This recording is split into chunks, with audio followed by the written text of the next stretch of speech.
Welcome to another episode of Health Matters with PA Lynn Szabo. What are we going to talk about today, Lynn? Epic changes at UIHS.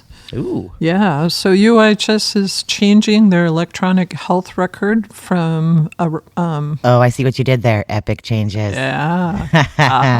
That was tricky. From a kind of an electronic medical records venue that's called NextGen to what's more commonly used in the medical community, and that's known as Epic.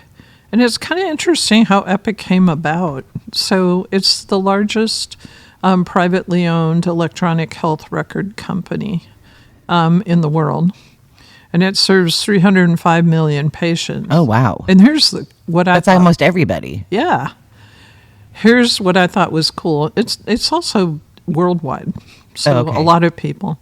It was founded by a woman named Judith Faulkner while she was in graduate school. And it turned out it was an assignment initially for one of her classes. Oh, wow. And she just ran with it, I guess. So did she get the money for all of that, or does the school?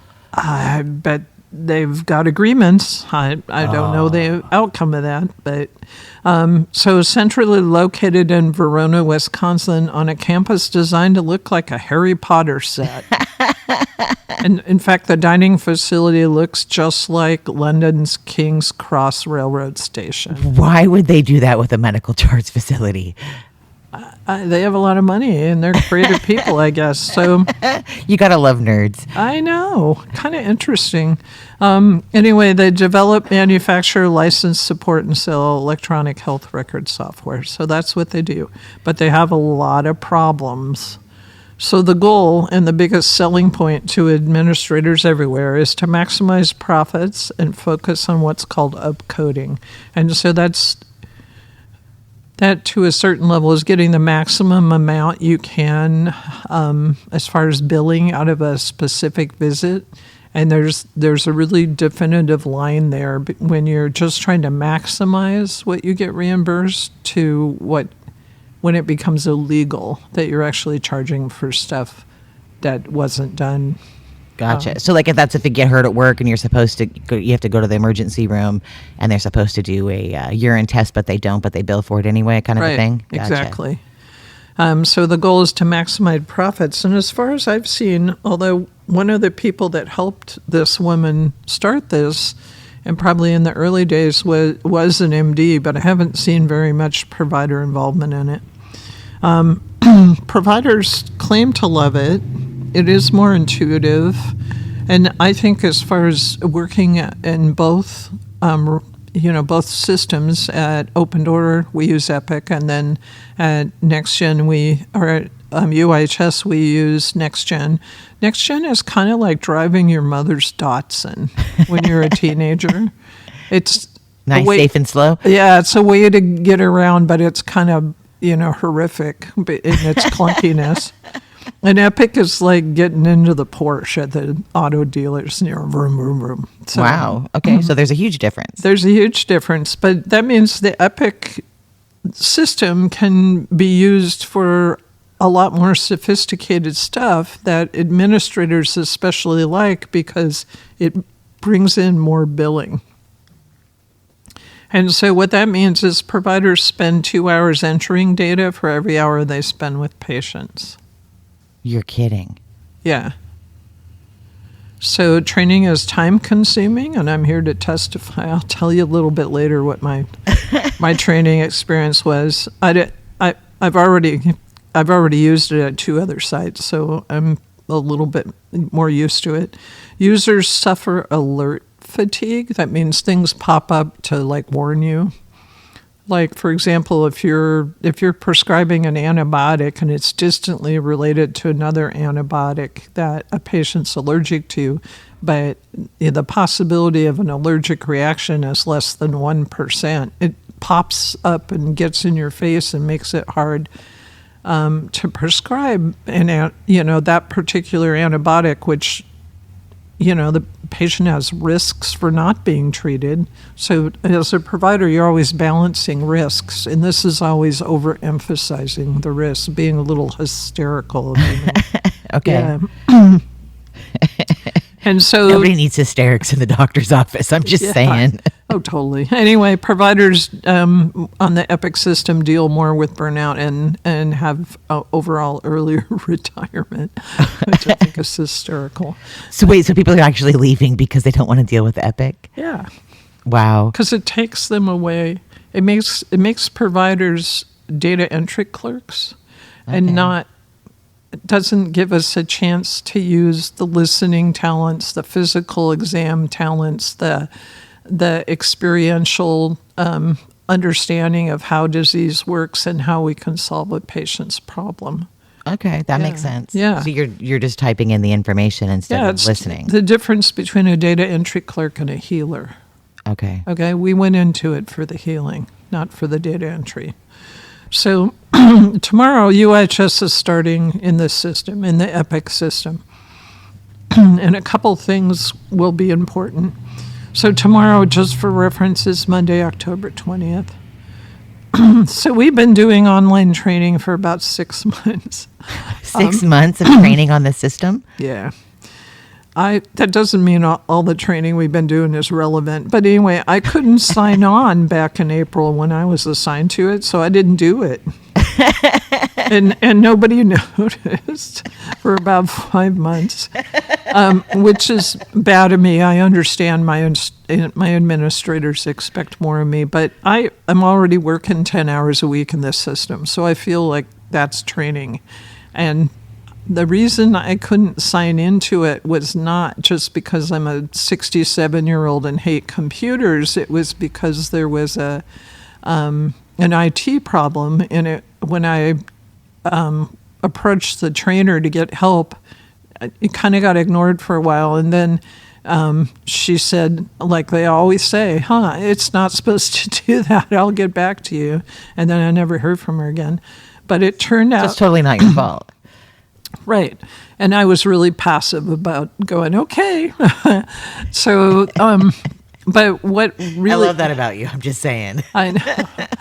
So what we found out is it was, as I suggested at the very first sentence, I work in the system in other ways and have worked in the system in other ways.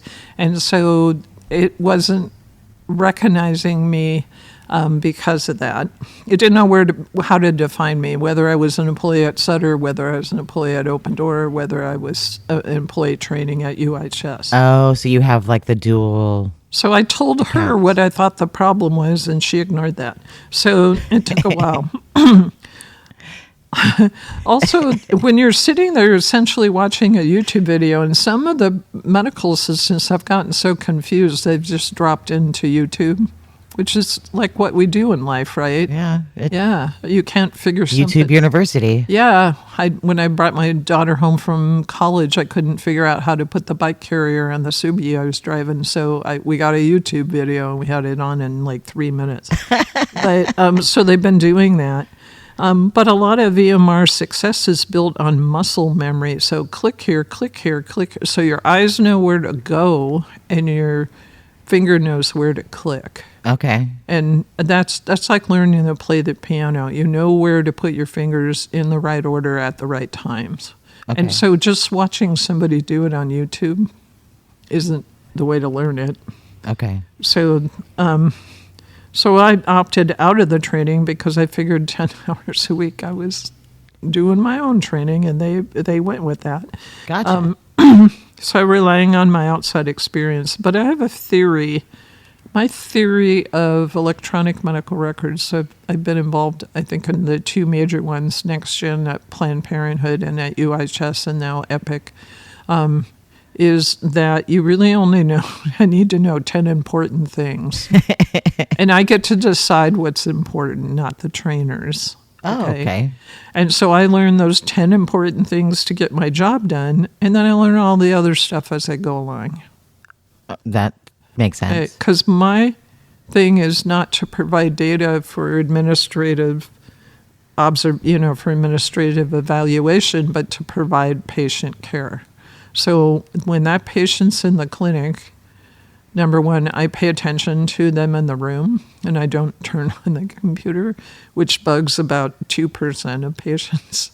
And the rest of the other 90% of patients know what I'm doing, that I'm paying attention to them, that I'm talking to them. And that means that I will take written notes. But they want this to be a paperless system, so I'm going to start taking notes on the table paper or paper towels, which I have done before, okay?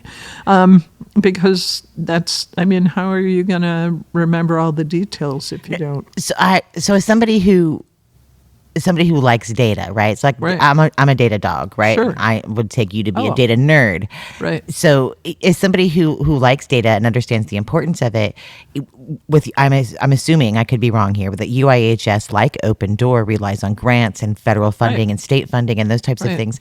If you don't have the data to support that, how do you get those grants? And if Epic is going to catch that, or NextGen is going to catch that data for the providers and for the facility at an administrative level, Right.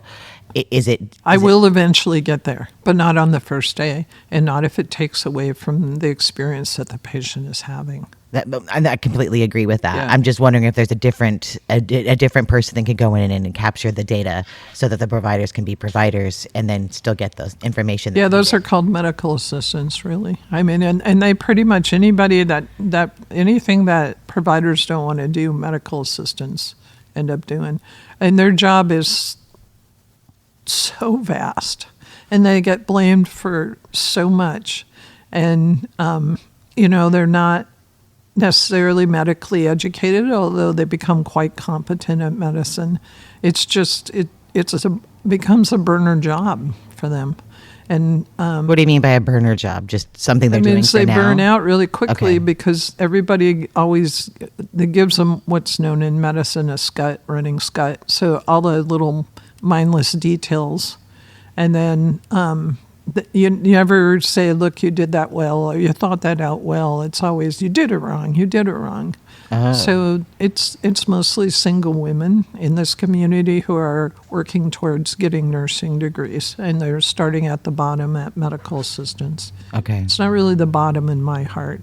As my daughter said when they were like 3 and 4 years old, Mom, your medical assistants are the boss of you. You better listen to them. And I have taken that under advisement, and it's worked out well. But they don't get reimbursed enough. They don't get enough praise, and their job is pretty much where blame lands constantly. But of note, there is a chart element in this called My Chart, and people might be familiar with that from other sites, but it's represented as a way for patients to communicate with providers outside the appointment schedule. Like, oh, I forgot to ask, my provider this, or I woke up at 2 o'clock in the morning and I'm anxious because my toes are numb. I want to talk to my provider right now about it. It's Sunday night. I'm going to bed, but I stepped on a nail. So Yeah. when you get this in the morning, let me know when I can come in. Yeah, stuff like that. The providers don't, for the most part, use that as a direct communication tool. And if you think about it, I'm not proud about saying this, but when my license is in motion, that should be a financial transaction. And to just answer questions on the computer is not reimbursed. Do providers answer the My Chart questions? I just assumed it was the front desk. That's what I'm saying. The providers don't even see them. But people write these long tomes and hope that they won't have to come in for an appointment, or maybe their next prescription of Vicodin will have 5 extra, or stuff like that. And it's not really a communication directly with a provider. It's definitely being screened by nurses. Okay. I just thought it was the front desk people that got them, to be honest with you. No, it's not the front desk. It's nursing, so it's Okay. somebody with a medical degree, but it's not going directly to your provider. Okay. And so it's not going to be the connection that patients crave. Okay. Okay. So, but what can the UIHS patients expect tomorrow? And probably for this week. And Frustrated providers? yeah, maybe. so tomorrow will be pandemonium. Actually, we're not seeing patients tomorrow, so Tuesday will be pandemonium. Did you guys take Monday off just for the Epic? No, we're in like, it's a little bit like Epic cheerleading camp. You know, we all have to wear the T-shirts, and we got the cake with the big Epic thing. And Oh my gosh. you know, we have no patients, but we're going to be working on it. Not the real thing, but kind of a mock-up. And, you know, they're going to, my hope is, I have like 3 questions for them, and nobody has answered it because it's not important in billing and it's not important in administrative detail, but it is important to my job. Like, there are templates that I have written, both in the Sutter Epic and in the next gen at UIHS, and I want to bring the next gen templates with me when I'm working on Epic. I mean, this is crucial for like well child checks or IUD inserts or, you know, things like that. This is my personal medical masterpiece. This is what graduating from Duke University PA program cum laude gets you when you're working with me. And what they want me to, and the tech support doesn't know how to bring those over. So I've been taking pictures of the templates in a not a patient chart, but a practice chart, and I'm going to just type them in. That's kind of the brilliant system we have right now.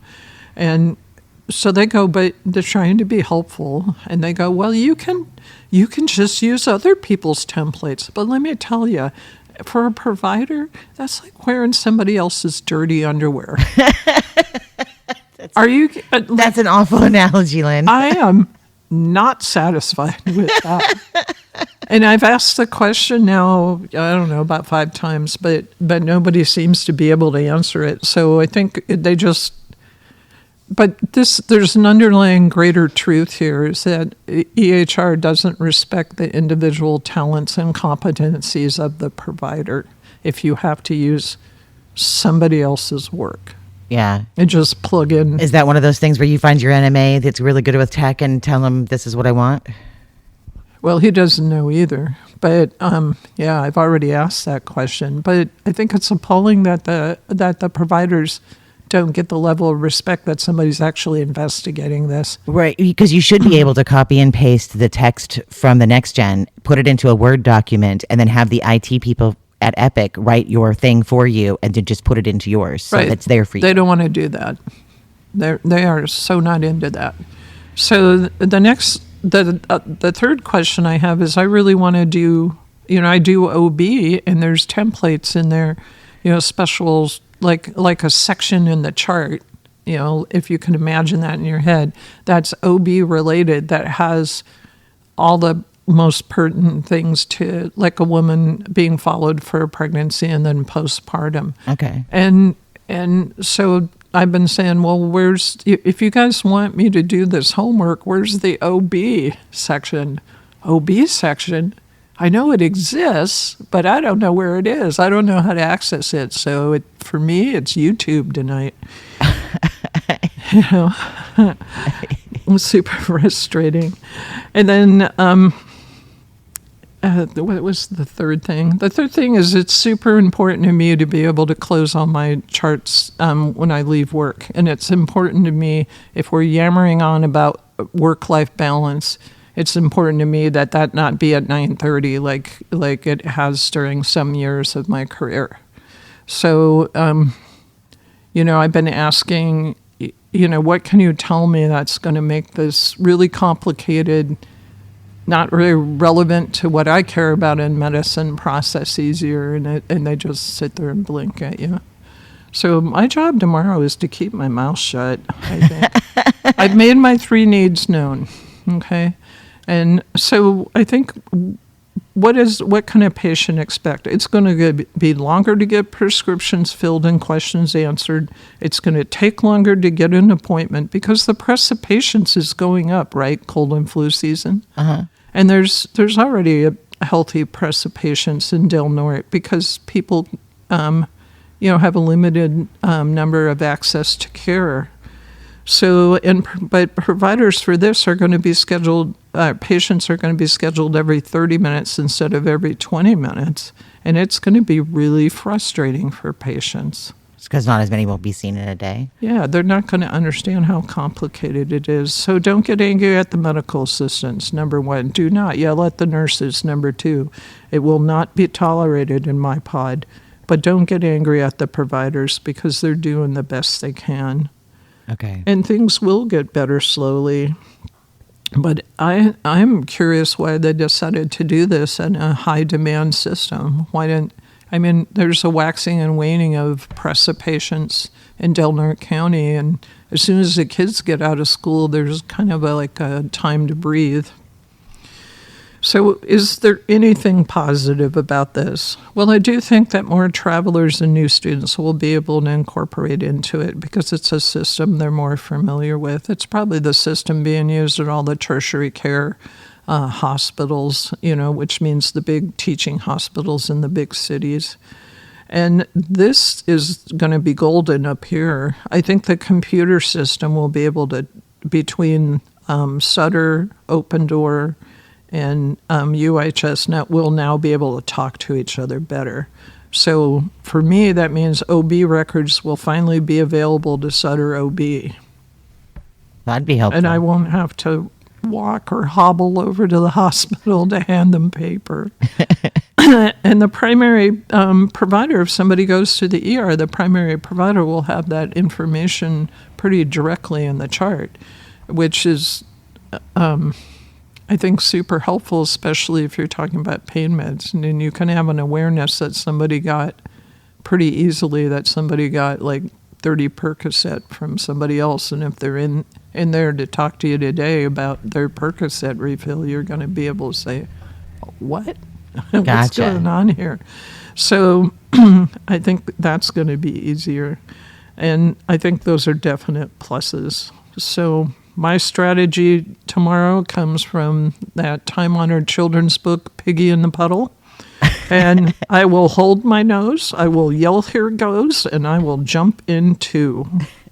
And I just beg your indulgence out there if you're a UIHS patient. So had a great day in acute care clinic. They're starting to advertise it for Del Norte community. So in the acute care clinic, that's on Saturdays? That's 10 to on 2? Saturday at Del Norte Community Health Center. And I think we're seeing, somewhere around 15, maybe 17 people, which is, I exist to serve the community with that clinic. It's, I call it the no rules clinic. Wait, so you mean no rules, so if you don't have insurance, you can still go? If you're not a patient at Open Door, you can still go. So if you're traveling through the area and maybe one of the kids gets a fever and says his ear hurts, you can go. There are not certain kinds of visits that are, forbidden in acute care. It's better to remember that acute is problems that you've had for 6 weeks or less. But when I go in the room and I assess the situation, I get to decide what's going on and what the best medical strategy is. And people don't always get what they want, but they will get what they need. Gotcha. To the best of my ability. So this isn't a place where we just go to the doctor because we can't go to the doctor Monday through Friday? Right. It's not primary care. But if you want to go and get some labs ordered so that your doctor can talk to you about them on an upcoming appointment on Thursday, that's doable. Although it seems to me that could be done over the phone by a nurse. But it's always reasonable to call and ask. We're open from 10. We stop taking patients at 1:30, and everybody's pretty much out of there at 2. Okay. Yeah. So you can get lab work done on a Saturday? You cannot get it done on most lab work done on Saturday, but you can get it ordered, and if it needs to be done emergently, it can be done at Sutter. Okay. So. Okay. Yeah. So that's one of those things of you wake up on a Saturday morning and you have your kid's got pink eye. You can take them to the walk-in clinic. The acute care. The acute care. That's a perfect example. Okay. Yeah. And then it's almost always me, but sometimes my colleague, Dr. Gordon, will help me out if I'm not in town. And what did you say it was about Dr. Gordon? She's one of the treat 'em and street 'em people too? Yeah, treat 'em and street 'em, baby. But I think acute care meets the patient where they are, for the most part. Explain what that means.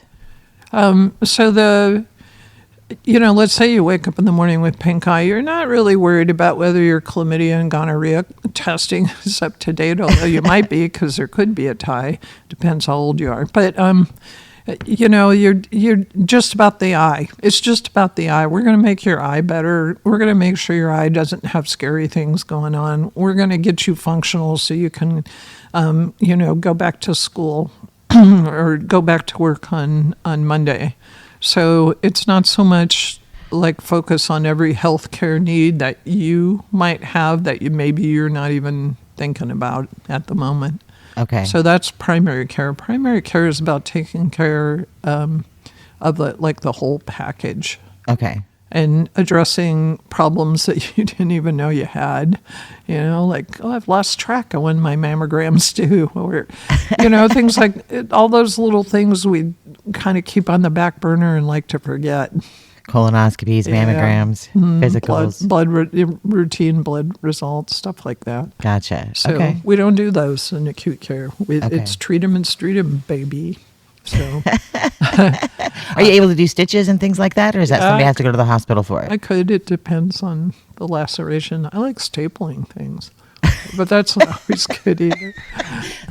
That just sounds horrible. I like macrame and stapling. Well, my kids were trained if there was bleeding involved, not to come to me, but to go to to come to me and not to go to their dad because he would faint. And so he was a fiber artist, so he did fabric stitching. So if they lost a button, he was their guy. But if, they cracked their head open, it was all about mom. That's funny. Yeah, kind of interesting. So super happy to go to Epic. If you're a UIHS patient, please try and plan ahead because they're not going to have the capacity to get to you right away. It's going to be a hot mess this week. And then it'll improve. It'll improve, and I think you guys will be happy with the outcome. It'll balance itself out in time? Yeah. Well, thank you so very much. I appreciate you sharing your wisdom with us. This is another episode of Health Matters with PA Lynn Szabo. If you would like to listen to this episode again or any of Lynn's episodes of Health Matters, you can always go to the KFUG YouTube channel, YouTube University, hit the playlist and scroll through and find what it is that you're looking for or use the search bar. Thanks, Lynn. Yeah.